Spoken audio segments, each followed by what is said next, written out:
शुएब भाई, जहां test champions के हवाले से बात हो रही है, नया साइकिल 2025-2027, पाकिस्तान का एक तगड़ा स्टार्ट हमें साउथ अफ्रीका के अगेंस्ट देखने को मिलता है, जिसमें बाजू भाई का कहना यह है कि वन डायमेंशनल नहीं था, आपके पेसर्स भी काम आए, आपके स्पिनर्स ने भी विकेट्स लेकर दी और टॉप ऑर्डर से लेकर मिडिल ऑर्डर तक बल्लेबाजों ने भी काफी कंट्रीब्यूट किया। What's your take?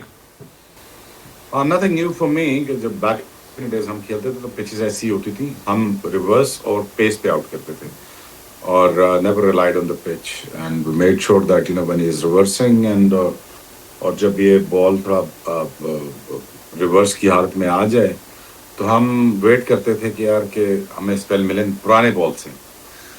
तो that is a back in the days thing, लेकिन अफरीदी में वो झलक नजर आई और मजा आया देख के। it gives you a certain kind of a dimension in Pakistan के जब आपके लिए nothing there, no bounce, no seam, no nothing, तो then all you had is कि यार आपकी जो जिस्म में ताकत है, आप में जो ability to bowl fast है और उसके बाद deceiving the people with the wicket taking deliveries के साथ तो मज़ा आता है। But again I think जो मुझे लगा critical mistakes जो South African spinners ने जो की है वो wicket में bowling नहीं की। I mean I played a lot of cricket with the greats of spinners जो भी शेन वॉर्न हो गए, मुरली हो गए, सकलैन हो गए, कुंबले हो गए, तो अश्विन हो गए, तो हरभजन हो गए। तो आई थिंक वो ये करते थे जब शायद बाहर जब जाते थे ओवरसीज खेलने, वहाँ पे बाउंस और पेस ज़्यादा होती है, आपको मिलती है, तो then you are allowed to bowl a bit of a off stump और outside off stump। ठीक है। मुझे ये लगा कि आई थिंक जो स्पिनर्स हैं साउथ अफ्रीका के, इनको विकेट के अंदर ही right from the word go wicket से ही टर्न करना चाहिए, जो क्रॉस से कहते हैं, स्पिन कहते हैं। तो आई थिंक वो कर लेते तो बेहतर होता। But again I think it's a tough situation for south Africa, but good job by Pakistan by winning test matches. That's all it matters.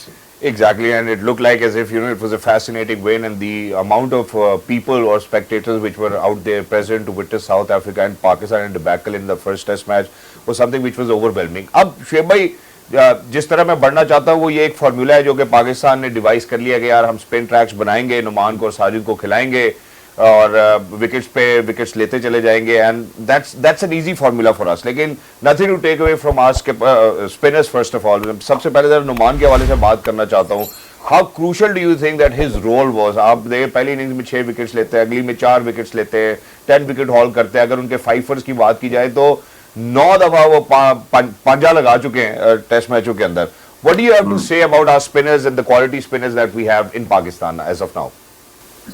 देखिए क्वालिटी स्पिनर्स से जब बात की है, अब्दुल कादर से लेके सकलैन तक, मुशी से लेके आई थिंक कनरिया तक, आई थिंक हमारे पास क्वालिटी स्पिनर हमेशा से ही रहे हैं। ऐसा नहीं कि उन्होंने मैचेस नहीं जिताए अलॉन्ग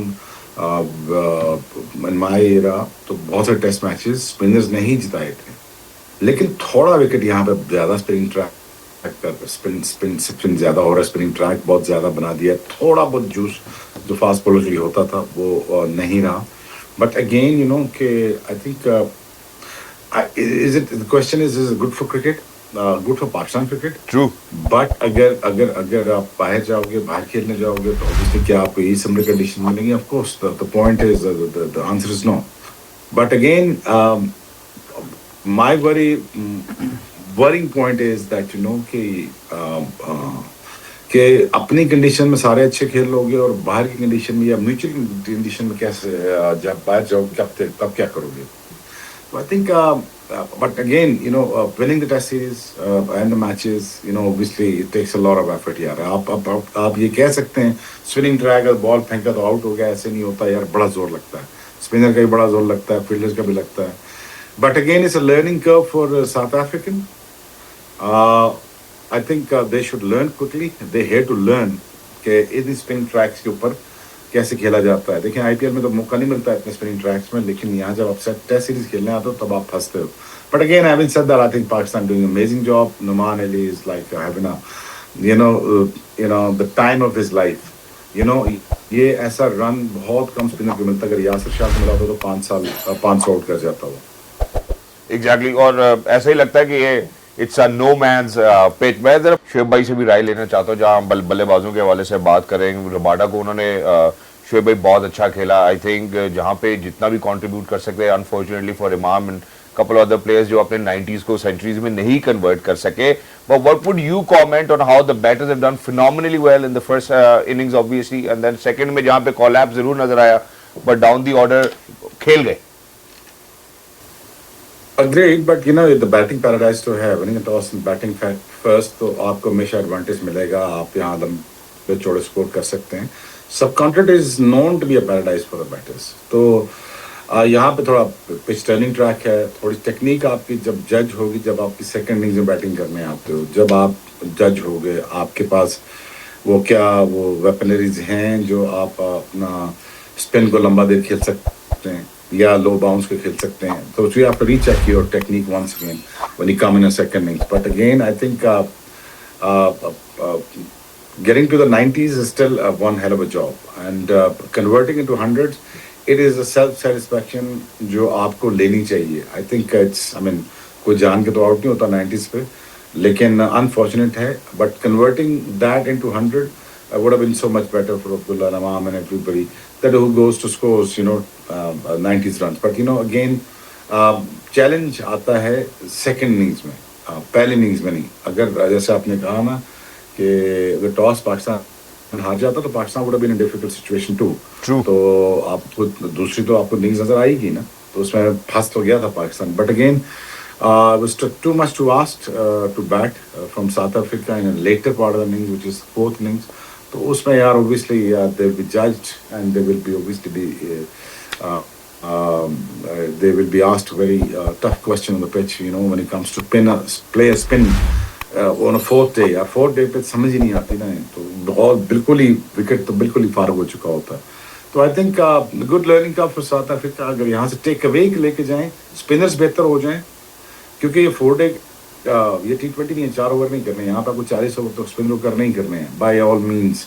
अगर यहाँ से केशव तो नहीं खेला महाराज, तो बाकी दूसरे जो दोस्त नहीं खेले, विकेट के अंदर बॉल करें, विकेट से ही क्रॉस स्पिन करें, तो आई थिंक देल बी मच बेटर। तो चौथी पांचवी स्टंप पे बॉलिंग ना करें, तो जितना जल्दी सीख लेंगे obviously it's on to help. And दूसरा मुझे अच्छा लगा कि अफरीदी का जोर लग रहा है, अगेन आप पुराना बॉल आगे जोर से फेंकोगे तो वो पहुंचेगा, अदरवाइज तो मुश्किल है। वो उसने पहुंचाया है, बॉल पहुंचाने की वजह से ही विकेटों और पैडों में बॉल लगा। तो I think it gives you another kind of goosebumps when it comes to reversing the ball, और कितने ओवर उसके बाजू के अंदर चले गए हैं, आई मीन कितनी रेपुटेशन उसने कर ली है within one test match में। So he looks a different fast bowler when he comes to bowling a length ball, when he learns the length ball it's only going to help him in the one days and T20। Alright, Shoaib bhai, just one last question before we bid you farewell, and that is, आपको लगता है कि अगले test match के लिए one pacer is enough for us, और आसिफ अफरीदी को जगह मिल सकती है, या आपको लगता है कि the combination needs to stay the same in Pindi as well? I think वो तो नहीं सुनेंगे, वो एक ही टीम खिलाएंगे और उससे खिलाते ही जाएंगे। But again I think 2 pacers are very necessary. Remember this, एक आपका लीडिंग फास्ट बॉलर होता है, एक बन रहा होता है साथ। ठीक है, जब आप रड़े पे बॉलिंग करते हो तो आप बन रहे होते हैं एज अ फास्ट बॉलर, और रड़ा जब आपको लेंथ बॉल समझा देता है या आपको आगे बॉल कराना सिखा देता है या आपको कोशिश करता है कि आपको विकेटों तक बॉल 140 या 145 तक लगे, तो you become a different fast bowler all together. तो आई थिंक एक को खिलाना चाहिए, एक को प्रिपेयर करना चाहिए। फास्ट बॉलर्स का बाउंसर यहाँ मिस नहीं होता, यहाँ पे स्किड थ्रो करता है, लो रहता है, पैडों पे लगता है, लेंथ बॉल डंडों पे भी लग सकता है। I think carry to the pitches, carry to the slippers, it's going to be tough. But again, I think there is no excuse back in the days कि आप रड़े में खेलोगे कि नहीं खेलोगे। LCCA से बड़ा रड़ा दुनिया में कौन था, वहाँ पे हम 3 fast bowlers each side खेलते थे। So I think you can take your pick now. Exactly. Thank you so much, Shoaib bhai, for being with us. Lovely to be in conversation with you. And so very quickly,